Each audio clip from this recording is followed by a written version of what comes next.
Our thanks to Ian. I'm joined now by Congressman Michael McCaul, Chairman Emeritus of the House Foreign Affairs Committee. It's good to see you. Thank you. Congressman, we heard Ian say that the Europeans are thinking the tide may be turning, but we are 4.5 years into this war. On Friday, President Trump said he thinks it's going to get worked out, but it's been more than 1.5 years since he was elected, promising he could end the war.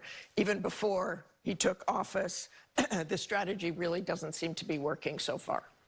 Well, that's why I voted for the Ukraine bill on the House floor this week to provide additional assistance, but tougher sanctions on Russia. Anytime I can help Ukraine and punish Putin, I'm in on that fight. And the fact is that the Ukrainians are winning this fight. They're taking back territory. There are 30,000 casualties by the Russians in the Donbass and yet Russia is upping its attack on Ukraine. We had that devastating attack in Kyiv just this week. So in response, Putin has sent 3 hypersonic missiles into Kyiv. So this is escalating. I think, deterrence is always the key. I was a critic under the Biden administration, not putting enough weapons in. I think we need to put tougher sanctions on Putin. If you want a serious negotiation, Putin has to have pressure put on him if he is going to make any concessions at all. Zelensky has agreed to sit down, but Putin does not. He does not, and Zelensky certainly doesn't want to go to Moscow, so that doesn't look likely. But do you seriously see any end in sight? I feel like we've talked about this for 4.5 years now, and it's put more pressure on Putin, sanction Russia, and yet here we are, 4.5 years later. So really, is there an end in sight? Well, they said it would be over in 4 days. Here we are 4 years later. I think the Ukrainians have surprised everybody with their innovation, their drone technology, modernization, warfare. It's like a laboratory in Ukraine. And the fact that they're pushing the Russians back now, the fact there are 30,000 casualties a month on the Russian side speaks volumes. And I think Putin is taking a hit now. Putin will not agree to the negotiating table unless enough pressure is put on him. And that's why I think sanctions, not just the bill we passed this week, but Lindsey Graham and I are working on a bill. Senator McCormick and I have a tougher sanctions bill. And that's the stuff we need to start doing now to put pressure to negotiate out of strength, not out of weakness. I want to turn to D-Day and Pete Hegseth. You heard us run that soundbite from Pete Hegseth in Normandy. What did you think of those comments? Well, as the son of a D-Day veteran, look, there's a time and a place for these issues of immigration. That was not the day, not the anniversary of D-Day.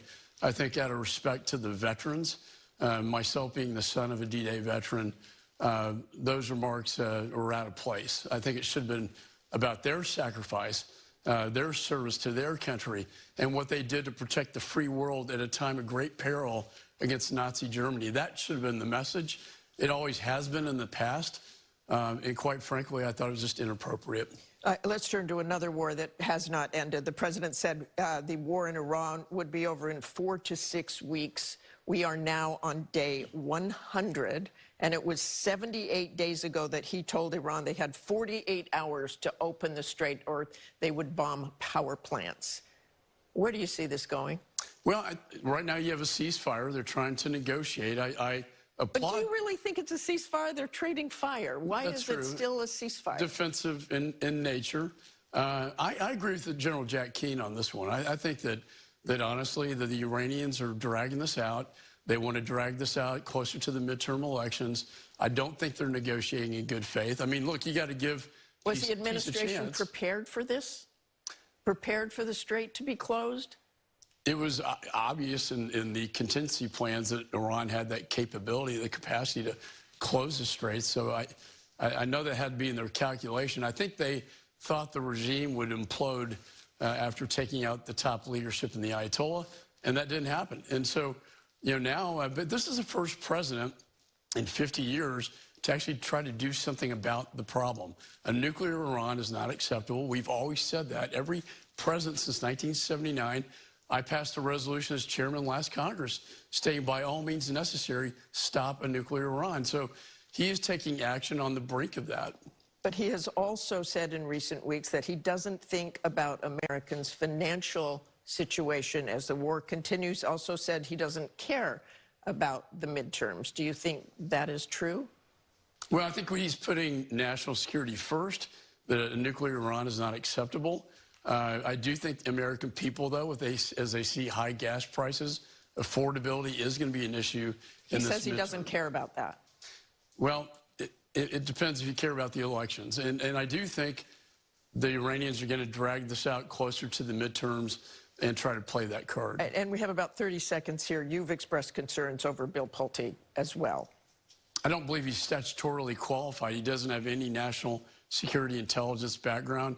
I applied for FISA warrants prior to Congress. If we go dark next week, right before the World Cup FIFA games and the 250th anniversary, that would be the most grossly irresponsible thing I've seen Congress do in my 22 years in office. Okay, thanks for joining us. Always good to see you, Thanks for having me.